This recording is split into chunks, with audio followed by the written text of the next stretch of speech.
ආයුබෝවන් මම අනුරාධපුර ශික්ෂණ රෝහලේ උගුරකන නාසය සම්බන්ධ විශේෂඥ වෛද්‍ය ප්‍රියංගිකා ගමගේ. අද මම ඔබව දැනුවත් කිරීමට බලාපොරොත්තු වෙන්නේ කනේ කලාඳුරු සම්බන්ධයෙන්. කනේ කලාඳුරු හැදෙන්නේ කොහොමද? කනේ කලාඳුරු වලින් ඇතිවිය හැකි ප්‍රශ්න මොනවාද?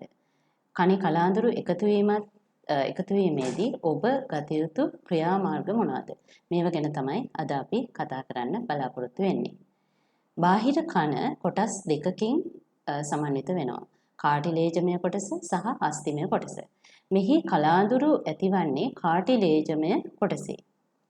එතකොට මේ කලාඳුරු සාමාන්‍ය කෙනෙක්ගේ කනේ ඇතිවෙන කලාඳුරු සාමාන්‍යයෙන් කනේ හමෙන් ගැලවී යන සෛල සමග එළියට එනවා. නමුත් සමහර අවස්ථාවල මේ කලාඳුරු එකතු වීමක් වෙන්න පුළුවන්. මේ විදිහට කලාඳුරු එකතු වීමෙන් සමහර වෙලාවට වැක්ස් කෙරටෝසිස් කියන තත්ත්වය ඇති වෙන්න පුළුවන්.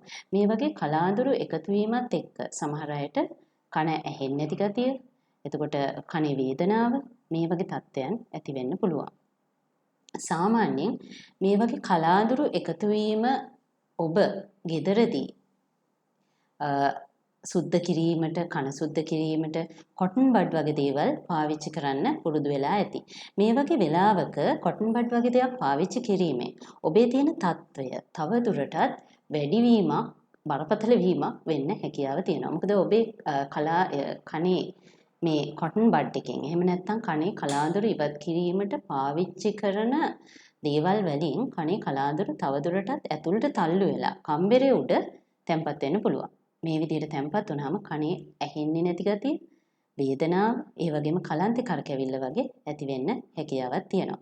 මේ වගේ අවස්ථාවක ඔබ කළ යුත්තේ කුමක්ද? ඒ වගේ අවස්ථාවක ඔබ උගුර කන නාසය සම්බන්ධ සායනයකට එහෙම නැත්නම් උගුර කන නාසය සම්බන්ධ විශේෂඥ වෛද්‍යවරයෙක් වෙත යොමු විය යුතුයි.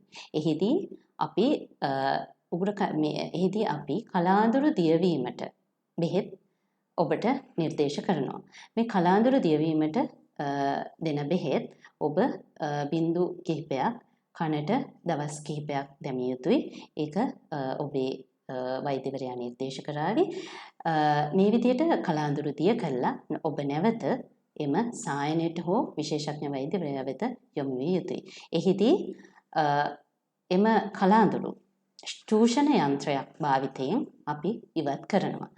මතක තියාගන්න සාමාන්‍ය කෙනෙක්ගේ කනේ ඇතිවන කලාඳුරු ඇත්තටම කනේ ආරක්ෂාවට වැදගත් වෙනවා. ඉතින් හැම කෙනෙකුටම කලාඳුරු අයින් කිරීමටම අවශ්‍යයි කියලා නීතියක් නැහැ.